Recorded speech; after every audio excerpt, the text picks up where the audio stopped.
Hair loss बहुत अधिक common हो गया है। जिसको देखो हेयर लॉस हो रहा है, पूरे पूरे पैच निकल रहे हैं या फिर एक जगह खाली हो रही है। क्या कारण है इसका, आइए आज जानते हैं। तो इसका सबसे बड़ा कारण है अज्ञानता, कि हमें मालूम ही नहीं है क्यों हो रहा है। इसके कई कारण हो सकते हैं। देखिए, क्योंकि ये बहुत प्रकार का होता है हेयर लॉस। अगर एक ही प्रकार का होता तो एक ही दवा काम आ जाती। ये बहुत प्रकार का होता है, बहुत सारी डिजीज के बाद आता है। इस तरह का जो हेयर लॉस होता है उसमें हम क्या करते हैं कि हम भ्रमित हो जाते हैं। उसका राइट कॉज हमें मालूम नहीं होता है। तो राइट कॉज के लिए पहले आपको अपने पर काम करना पड़ता है कि आपको किस वजह से हेयर लॉस हो रहा है। हेयर लॉस के बहुत सारे टाइप्स हैं। एक होता है डिफ्यूज एलोपेशिया। डिफ्यूज एलोपेशिया में एक जगह से बहुत सारे बाल निकल जाते हैं, तो वो जगह खाली हो जाती है, कोई पैच नहीं बनाती है डिफ्यूज में।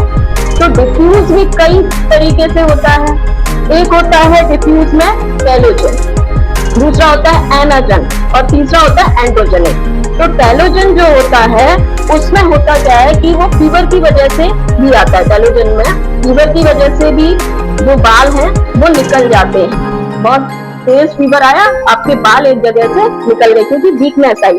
दूसरा, चाइल्ड बर्थ, अगर आपको प्रेगनेंसी है, डिलीवरी हुई है तो टेलोजन के अंतर्गत आएगा, उसमें आपके बाल निकल जाएंगे। तीसरा है आपको थायराइड हो रहा हो, हाइपर या हाइपो, उसकी वजह से भी निकल जाएंगे। तो ये कॉज आपको मालूम है, तो उसकी वजह से बाल निकलना शुरू हो जाते हैं। डिफ्यूज में ड्रग ले रखी हो, हाइपरटेंसिव, इस वजह से भी होता है।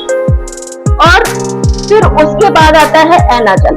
एनाजन में क्या होता है कि नीचे के जो बाल हैं, अभी हम बात कर रहे थे एरिया वाइज कि एक एरिया से निकल जाता है टेलोजन में। एनाजन दूसरे प्रकार का हो गया, उसमें नीचे के बाल ब्रिटल होने शुरू हो जाते हैं, यानी जिन्हें कहते हैं दो मुहे बाल। तो एनाजन में इस तरीके से, ये कारण आपको पता चले ये होते क्यों हैं कि आपके अंदर प्रोटीन की कमी हो गई, कैल्शियम की कमी हो गई, इसकी वजह से। एक हो गया आपका डिजीज, दूसरा हो गया लाइफस्टाइल और तीसरा हो गया आपका कि आप फूड ढंग से नहीं ले रहे हैं। ठीक है, फिर उसके बाद आता है एंड्रोजेनेटिक एलोपेशिया। एंड्रोजेनेटिक एलोपेशिया में मेल के ऊपर होता है। ये मेल जो होते हैं उनके देखा होगा सिर के बीचों बीच से बाल निकल जाते हैं, बीचों बीच से बाल निकल जाते हैं एक जगह से। तो इसका जो कॉज है, एक तो वो हार्मोन नहीं है, उनका जो कॉज है हार्मोन अकेला नहीं है, इसके साथ उनका पेरेंटिक भी काफी हद तक है कि या मदर की तरफ से या फादर की तरफ से ये जेनेटिक चला आ रहा है, तो उनके बाल निकल जाते हैं। अब ये तीन प्रकार का हमारा बाल हो गया, गिरना किस तरीके से होता है आपको मालूम हो गया। अगर कॉज मालूम है तो उसकी मेडिसिन भी हमें बहुत इजीली मिल जाती है। तो होम्योपैथी में बहुत अच्छी अच्छी मेडिसिन है इन तीनों को कवर करने के लिए। तो सबसे पहले हमें कॉज मालूम है, फिर हम व्यक्ति का व्यक्तित्व देखते हैं, पर्सनैलिटी देखते हैं, उसके लक्षण लेते हैं, उस आधार पर हम काफी सारी मेडिसिन उसमें डिसाइड करते हैं। पर्सन टू पर्सन वेरी करता है। मान लीजिए कि किसी को फूड में बटर खाना अच्छा लगता है और कड़वी चीजें अच्छी नहीं लगती, हम उसे पल्से खिला देंगे कॉन्स्टिट्यूशन से। और बिस्बेडेनम सेलेक्ट की जाती है, इसमें कैलकेरिया फॉस सेलेक्ट की जाती है पेशेंट टू पेशेंट। अब इसके बाद साइलेशिया भी दे सकते हैं हम, मर्कसोल भी दे सकते हैं बालों के लिए।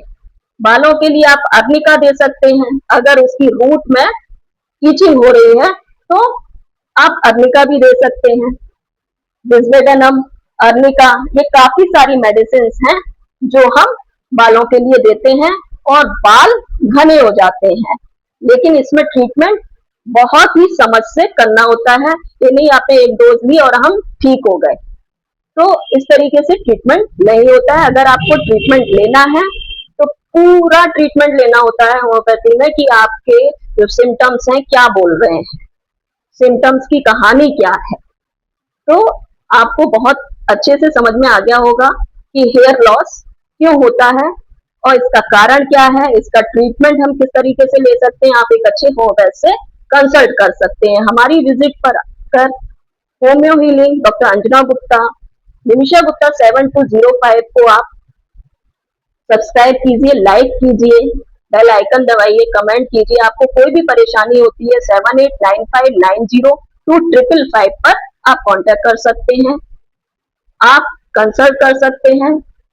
Thank you.